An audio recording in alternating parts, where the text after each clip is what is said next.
តើថ្នាំកកណ្តុរជាប្រភេទថ្នាំសម្រក់ដូចគេនៅល្បីមែនអត់? ជំរាបសួរ សួស្តីពុកម៉ែបងប្អូនទាំងអស់គ្នា សូមស្វាគមន៍សាជាថ្មីមកកាន់ KH Farm បងប្អូនប្រហែលជាធ្លាប់ឮឬក៏ធ្លាប់បានឃើញខ្លះហើយនៅប្រភេទថ្នាំមួយមុខហ្នឹង គឺល្បីមែនទែននៅតាម Social Media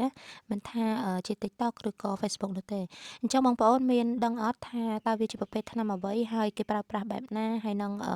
វាមានផលរំខានឬក៏ផលប៉ះពាល់អ្វីខ្លះបើសិនជាយើងប្រើរយៈពេលយូរ អញ្ចឹងសម្រាប់បងៗឬក៏អូនៗដែលកំពុងតែប្រើប្រាស់ថ្នាំហ្នឹង គឺគួរតែបញ្ឈប់ការប្រើប្រាស់ហ្នឹងជាបន្ទាន់ដោយសារតែ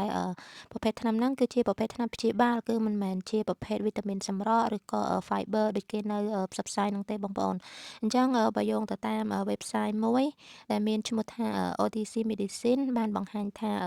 សារធាតុដែលស្ថិតនៅក្នុងថ្នាំកូកាំដូហ្នឹងណា ឬអ្នកខ្លះគេហៅថា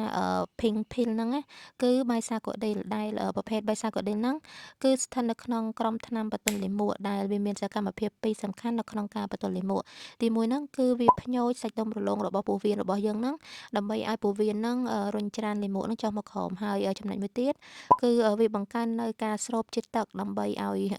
ដើម្បីស្រូបយកអេឡិចត្រូឡាយអញ្ចឹងណា ចូលទៅក្នុងពោះវៀនរបស់យើងដើម្បីឲ្យលាមករបស់យើងហ្នឹងទន់ អញ្ចឹងសកម្មភាពទាំងពីរហ្នឹងហើយដែលធ្វើឲ្យវាអាចព្យាបាលបញ្ហាទល់លាមកហ្នឹងបាន អញ្ចឹងសម្រាប់បងប្អូនដែលធ្លាប់គិតថាវាជាប្រភេទថ្នាំសម្រក់ ជាវីតាមីន ឬក៏ជា Fiber ហ្នឹង គឺគួរតែបញ្ឈប់ការគិតបែបហ្នឹង ហើយនឹងបញ្ឈប់ការប្រើប្រាស់ទៅ ដោយសារតែបើសិនជាយើងប្រើប្រាស់ថ្នាំហ្នឹងក្នុងរយៈពេលយូរ គឺវានឹងធ្វើឲ្យខូចនៅចលនាធម្មជាតិរបស់ពោះវៀនរបស់យើងអញ្ចឹងណា ហើយលើសពីហ្នឹងទៀត គឺវាធ្វើឲ្យយើងហ្នឹងបាត់បង់ជាតិទឹកឬក៏អេឡិចត្រូឡាយនៅក្នុងខ្លួនរបស់យើង ដែលហេតុទាំងអស់ហ្នឹងហើយ គឺវាអាចប៉ះពាល់ដល់សុខភាពរបស់យើងអញ្ចឹងណាបងប្អូន អញ្ចឹងសួរថាតើយើងអាចប្រើប្រាស់ថ្នាំហ្នឹងបានអត់? ចម្លើយគឺប្រើបាន បើសិនជាបងប្អូនមានបញ្ហានៅក្នុងការទល់លាមក ប៉ុន្តែ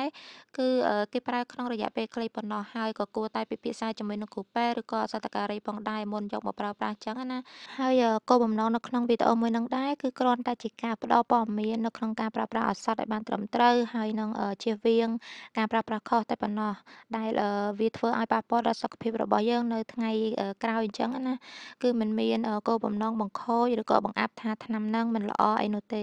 ប៉ុន្តែក្នុងនាមយើងជាអ្នកប្រើប្រាស់ ក៏គួរតែស្វែងយល់ឲ្យបានច្បាស់លាស់ជាមុនសិន មុននឹងជាវយកមកប្រើប្រាស់ផងដែរ អូខេ អញ្ចឹងវីដេអូរបស់ខ្ញុំក៏ឈានមកដល់ទីបញ្ចប់ផងដែរ ហើយសង្ឃឹមថាជាប្រយោជន៍ដល់ពុកម៉ែបងប្អូនទាំងអស់គ្នា កុំភ្លេចធ្វើការ Like Share Subscribe Channel នេះម្នាក់មួយផង ដើម្បីទទួលបាននូវព័ត៌មានថ្មីៗពាក់ព័ន្ធនឹងការប្រើប្រាស់ឱសថ ក៏ដូចជាសុខភាពទូទៅ